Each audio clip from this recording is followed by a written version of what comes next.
Hello children, welcome to Sanvi Naveen channel. So today I am doing from Tili Kannada textbook grade 8 children. Okay, grade 8 children, Tili Kannada textbook.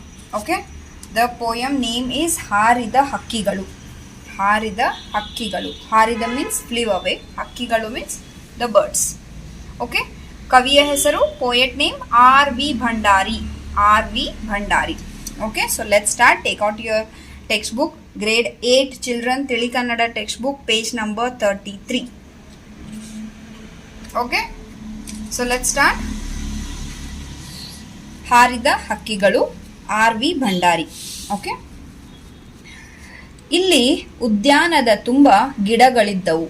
ಇಲ್ಲಿ ಉದ್ಯಾನದ ತುಂಬ ಗಿಡಗಳಿದ್ದವು. ಗಿಡಗಳ ತುಂಬ ಹೂವು ಅಲೆದು ಕುಲುಕುತ್ತಿದ್ದವು. ಬಣ್ಣ ಬಣ್ಣದ ಹೂಗಳ ಮೇಲೆ ಬಣ್ಣ ಬಣ್ಣದ ಹಕ್ಕಿ ಉಲಿಯುತ್ತಿದ್ದವು. ಇಟ್ ಮೀನ್ಸ್ ಉದ್ಯಾನ ಮೀನ್ಸ್ ಗಾರ್ಡನ್.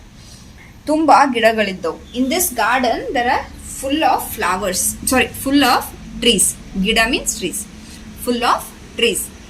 ಗಿಡಗಳ ತುಂಬ ಹೂವು ಅಲೆದು ಕುಲುಕುತ್ತಿದ್ದವು. Means the whole tree, the full tree is like blooming with a flowers. ಹೂ ಮೀನ್ಸ್ ಫ್ಲವರ್ಸ್. ಅಲೆದು ಕುಲುಕುತ್ತಿದ್ದವು. They blooming with the flowers and they were hanging. The flowers were hanging means so many flowers. You have to think like that. Okay, ಬಣ್ಣ ಬಣ್ಣದ ಹೂಗಳ ಮೇಲೆ ಬಣ್ಣ ಬಣ್ಣದ ಹಕ್ಕಿ ಉಲಿಯುತ್ತಿದ್ದವು. ಉಲಿಯುತ್ತಿದ್ದು ಮೀನ್ಸ್ ಚಿರ್ಪಿಂಗ್ ಸೌಂಡ್. ಬಣ್ಣ ಬಣ್ಣದ ಹೂಗಳ, the colourful flowers. On that colourful birds were chirping. Okay, ಇಲ್ಲಿ ಉದ್ಯಾನದ ತುಂಬ ಗಿಡಗಳಿದ್ದವು. ಗಿಡಗಳ ತುಂಬ ಹೂವು ಅಲೆದು ಕುಲುಕುತ್ತಿದ್ದವು. ಬಣ್ಣ ಬಣ್ಣದ ಹೂಗಳ ಮೇಲೆ ಬಣ್ಣ ಬಣ್ಣದ ಹಕ್ಕಿ ಉಲಿಯುತ್ತಿದ್ದವು. Okay, next second stanza. ನೀವೇನು ಮಾಡಿದಿರಿ, ವಾಟ್ ಯು ಹ್ಯಾವ್ ಡನ್. ನೀವೇನು ಮಾಡಿದಿರಾ, ವಾಟ್ ಯು ಹ್ಯಾವ್ ಡನ್. ಚಿಟಬುಲ್ಲ ತೆಗೆದು, ಚಿಟಬುಲ್ಲ means the sling shot. Okay, this one will call it as a sling shot. ಚಿಟಬುಲ್ಲ ತೆಗೆದು ಗುರಿಯಿಟ್ಟು ಹೊಡೆದು ಮಾಂಸ ತಪ್ಪಸಿಗೆ ಕುಳಿತಿರಿ.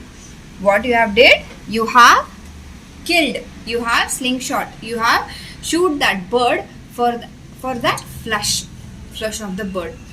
ಅವು ಹಾರಿ ಹೋದವು ಬೇರೆ ಕಡೆ ಹೂ ಹಣ್ಣು ಹುಡುಕಿ.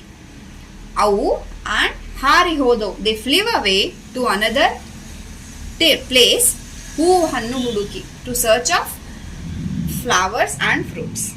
Flowers and fruits. ನೀವೇನು ಮಾಡಿದಿರಾ, ಚಿಟಬಿಲ್ಲು ತೆಗೆದು ಗುರಿಯಿಟ್ಟ ಹೊಡೆದು ಮಾಂಸ ತಪಸ್ಸಿಗೆ ಕುಳಿತಿರಿ. ಅವು ಹಾರಿ ಹೋದವು ಬೇರೆ ಕಡೆ ಹೂ ಹಣ್ಣು ಹುಡುಕಿ. Means what you have done, you have taken a sling shot and you have just shoot that because of the flesh of the bird.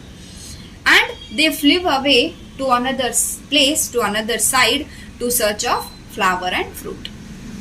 Okay, so because of this you can see, no children, there is no trees, no birds. है ना. Okay, next third stanza, third paragraph. ಈಗ ನೀವೆನ್ನುವಿರಿ ತಿರುಗಿ ಬನ್ನಿರಿ ಮಾತೃಸ್ಥಾನಕ್ಕೆ. Now you are telling please come back to your native place. ಮಾತೃಸ್ಥಾನ means native place, birth place. Now you are telling please come back to your native place. ಈಗ ಏಕೆ ಬರುತ್ತವೆ ಅವು, why they will come now. ಸಮಯ ಬಂದರೆ ತಿರುಗಿ ಬೀಳುತ್ತವೆ ಅಷ್ಟೇ. If time will come they will hit you back. They will hit you back. Okay, ಈಗ ನೀವೆನ್ನುವಿರಿ ತಿರುಗಿ ಬನ್ನಿರಿ ಮಾತೃಸ್ಥಾನಕ್ಕೆ.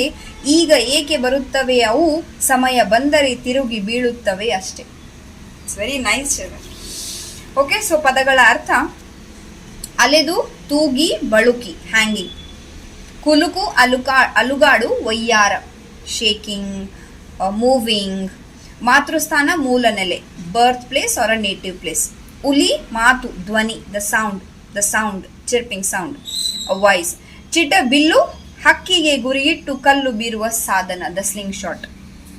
Okay, so this one will call it as a ಚಿಟ ಬಿಲ್ಲು, this one. Okay children, so let's go with. Okay, that's it children. In next class I will do the textbook exercise and the classwork part. Okay, no problem. Thank you so much children. Bye bye.